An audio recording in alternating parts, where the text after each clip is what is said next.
Hello everybody, welcome back to the Mama Maverick channel. Here we try to see the real world use cases of digital currencies and we try to look at the trend. We try to look at what is happening in the crypto space, and I'm starting to see other patterns. I did a video in the past about layer 1 technologies. They've done extremely well. I've talked about on this channel about the Cosmos ecosystem. It's doing pretty well. I've talked about Fetch.AI. It's doing exceptionally well. Hey, I know the whole crypto space took off, but there are certain patterns I look for when I'm in this space, and those patterns involve looking for a long-term perspective of where things are going, how these different technologies can evolve. And I think if you watch this video to the end, you're going to get some very interesting information nuggets as regards tokens, as regards the general sentiment. But we're going to see this by looking at the news and what is going on in the crypto space. Now, first of all, this cannot be overstated. I think this explains itself. The crazy guy, the crazy CEO, the craziest, the most bullish laser eye CEO out there, Michael Saylor, MicroStrategy has purchased an additional 5,050 Bitcoins for $242.9 million in cash at an average price of $48,099 per Bitcoin. So as of September 12, 2021, we hodl 114,042 Bitcoins acquired for 3.16 billion at an average price of 27,713 per Bitcoin. So they are in profit. So the crazy MicroStrategy, Michael Saylor, CEO, continues. They continue buying the dip on Bitcoin. I think they truly understand where the space is going. Bitcoin is a global system. It's not the internet. It's the internet of money. It's most countries are adopting Bitcoin. Institutions are adopting Bitcoin. It's the longest living asset, digital asset ever. So they understand the idea that there's only 21 million Bitcoins that will ever be created, and there's a limited supply. It's arguably the most decentralized network in the whole crypto sphere. Even if it's an old system, it's antiquated, it's slow, but it still maintains that proof of work nature, and it has a lot of interest in terms of mining. You look at the hash rate, a lot of publicity. It has the largest volume, the largest liquidity in terms of market capitalization. That's where most of the money can move. This is on the Bitcoin network, and it's designed in such a way that it's not experimental. It just maintains. It keeps moving. It's slow, but it keeps moving. It keeps doing whatever it does, and ultimately, it's still faster than the banking systems that take 5 days, or you're not even sure if your money is going to arrive. Bitcoin might take an hour sometimes, but at least it gets there. And there's scaling solutions for the Bitcoin network, layer 2. Guys, I don't want to go off on a tangent. Michael Saylor, MicroStrategy, they purchased more Bitcoin. They have a ton more Bitcoin. That's the news around there. So this article was pretty interesting. US Treasury reportedly in talks for stablecoin regulation. I don't know how they're going to do this. I thought I might as well read this article in full because it's not... I should leave it to you guys to interpret it by yourselves because, who knows what these regulators are up to. So amid massive growth of the stablecoin market, the United States Treasury Department has reportedly discussed potential regulation for private stablecoin. The Treasury conducted several meetings last week to examine the risks of stablecoin for users, markets or financial systems, as well as to learn about their benefits and consider potential regulation, Reuters reported on September 10th. So to examine the risks of stablecoins. Okay, so the Treasury Department is meeting with a broad range of stakeholders, including consumer advocates, members of Congress, and market participants, Treasury spokesman John Rizzo said. Citing 3 anonymous sources familiar with the matter, the report notes that one of the Treasury meetings took place last Friday, with officials asking the crypto community whether stablecoins would require direct oversight if this type of cryptocurrency becomes widely adopted. They also reportedly discussed how regulators should migrate the risks of too many people decide to withdraw their stablecoins all at once, and whether major stablecoins should be backed by traditional assets. Guys, I don't know what's going on here. We know there's decentralized stablecoins coming up like the USD. We know DAI has existed before. These stablecoins are backed up by multi-collateral. So these stablecoins then govern themselves. They don't need any oversight, any human oversight, any third-party oversight. But let us continue. Treasury officials also previously met with a group of banks and credit unions to discuss potential stablecoin regulation. One Reuters source said that the officials were collecting information and did not share their thinking on how stablecoins should be regulated. It's because they do not know.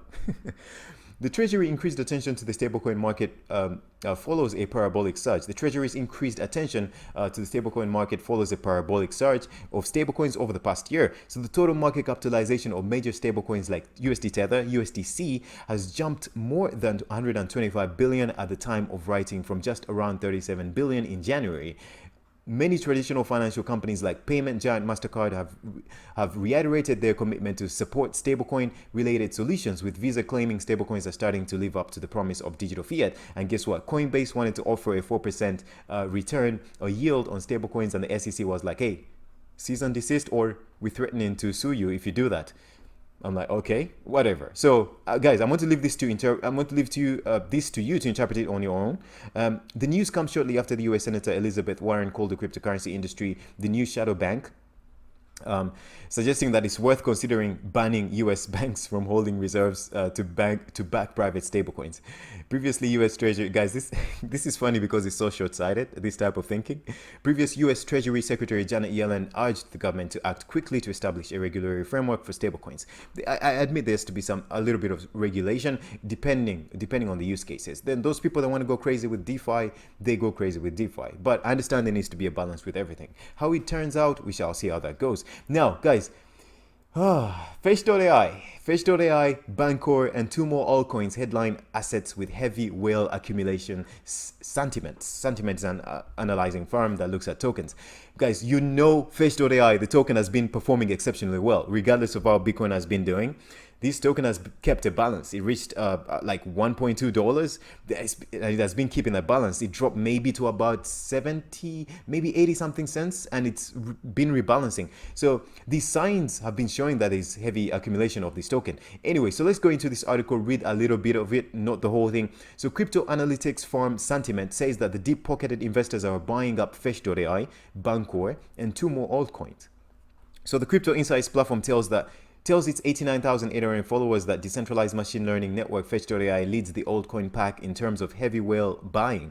It's followed by decentralized exchange Banco BNT indexing protocol, the Graph, stablecoin governance token, Maker, and blockchain-based gaming platform Engine. So the number of whale addresses have grown for many assets and fallen for others, looking to get into projects where large addresses numbers have been rising. So watch FET, BNT, Graph, Maker, Engine. So that is the article there. But we've been seeing the price action in the Fetch.ai ecosystem on the Fed token. It's been pretty impressive. It's been nice. So this is as a quick update. Fetch.ai X Edge of NFT giveaway. So if you do not know, Edge of NFT is basically a podcast. I'll just read it, introduce it to you guys in their own words.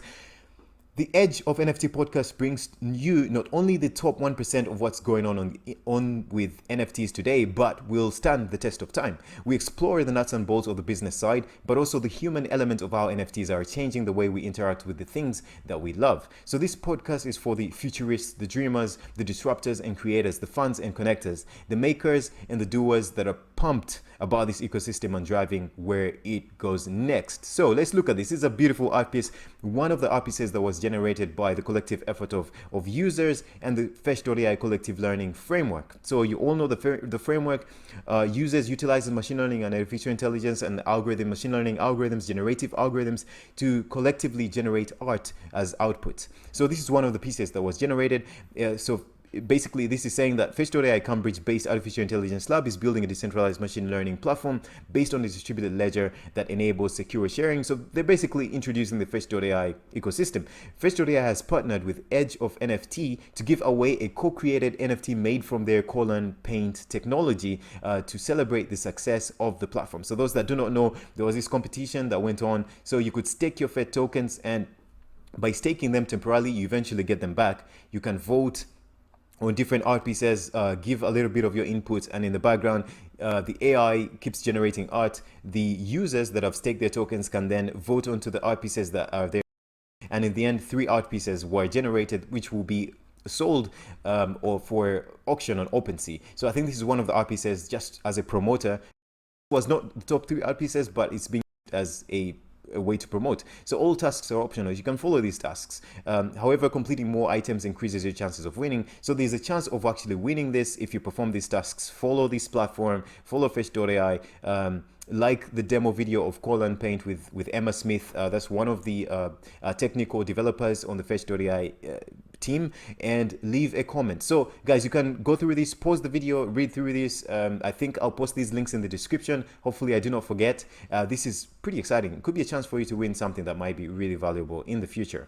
So I've already talked about this, and this was an update of MTLX. Those that do not know, I'm very bullish about synthetic assets. So basically MTLX is one of it's basically a sister company or brother company or whatever, a relative of the Fetch.ai ecosystem. Some of the team members are from the Fetch.ai ecosystem. The purpose of this is to basically have equities, commodities, derivatives traded, or even cryptocurrencies traded against themselves. So basically shorting and longing the market, but not just cryptocurrencies, but you can trade, there's a gold against Bitcoin, Tesla against Bitcoin, you can trade metals, silver against this. So they're really trying to push hard into that synthetic sort of area in the crypto space, but also introducing commodities. So there's not any exchange that I know of that has really tackled this space. And given the fact that this is a London-based team, the London Metals Exchange is pretty huge. So if they build the right connections, the right traction, I think this MTLX platform has a huge potential.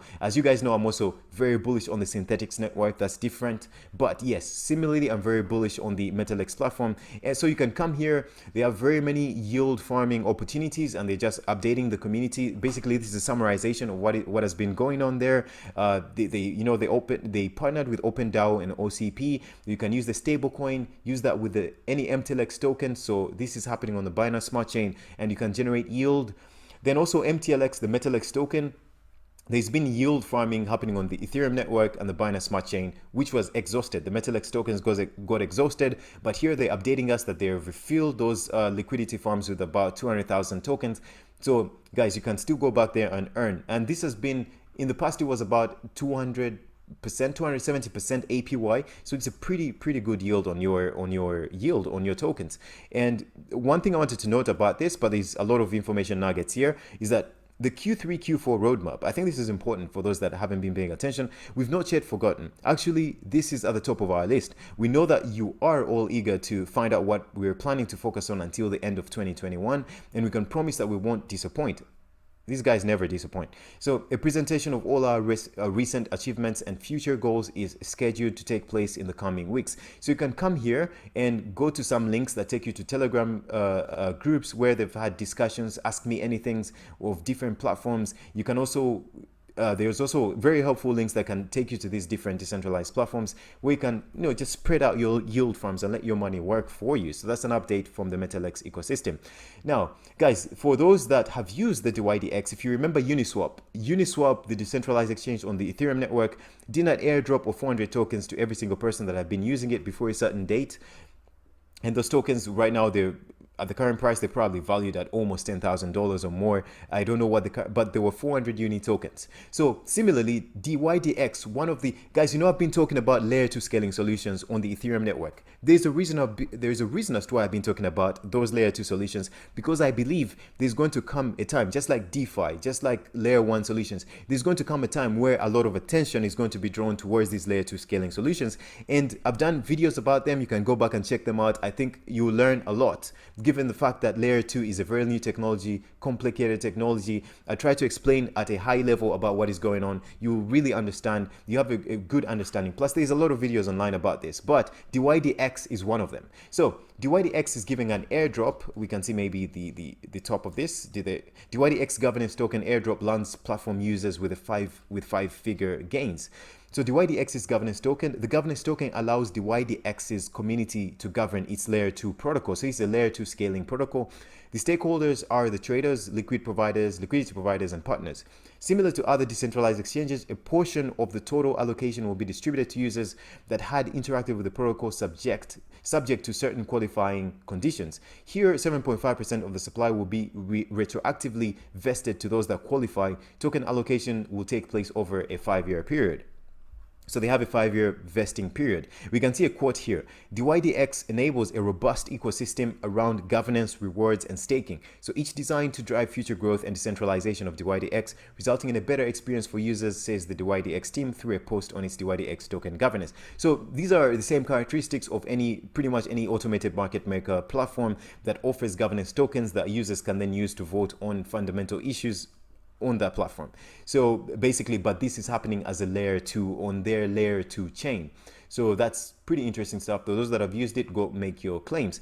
You come to CoinMarketCap, you can see the trend of this token. Basically, it boosted up just recently, a few weeks ago. It was a new token, boosted up to $10, and it's still ranging around there. So do your own research, but I truly believe in the philosophy that if you want to really be a part of a platform, do not just buy the tokens for speculation. Buy the tokens because you believe they will create an actual change in the future, and then whatever happens to the price, you will be confident in what you hold because you believe in that ecosystem. But that comes with doing a ton of research and comparing, iterating, and getting what is efficient, getting your hands on what is effective and efficient.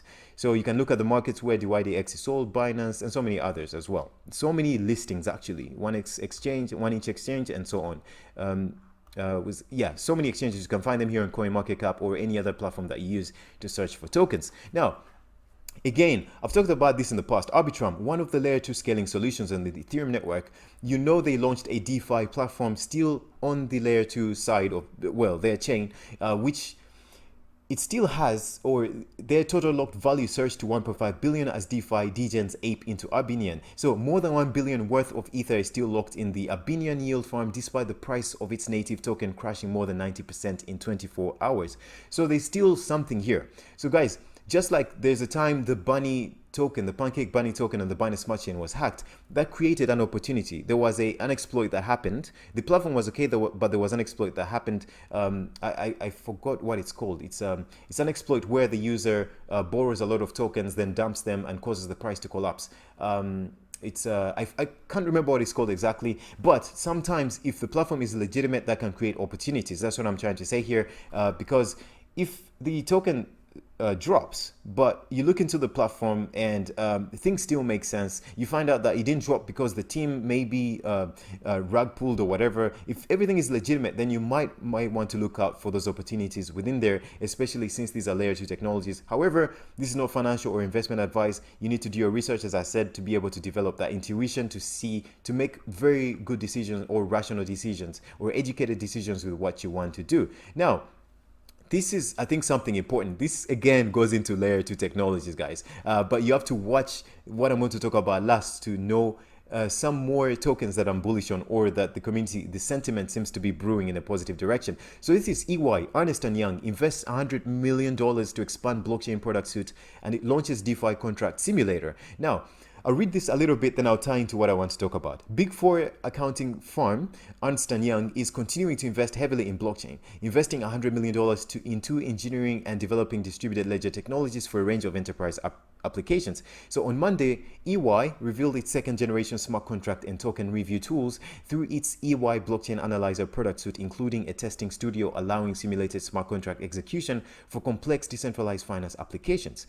Now, the new iteration supports multiple new capabilities that are expected to be used in complex DeFi contract ecosystems, and EY announced adding, let's quote this, "It offers a blend of compliance testing with traditional code review, and it supports customized smart contract tests and simulation of mainnet transactions." So guys, maybe I can quote one more paragraph from this article, then I'll go into what this is tying into. So Ernst Young also announced the contribution of source code to a zero-knowledge proof prototype compiler in the public domain. The firm's latest zero-knowledge proof protocol, Starlight, was built to address concerns over preserving commercial confidentiality on a shared network. So they want to create smart contracts, and they want to preserve privacy for their customers.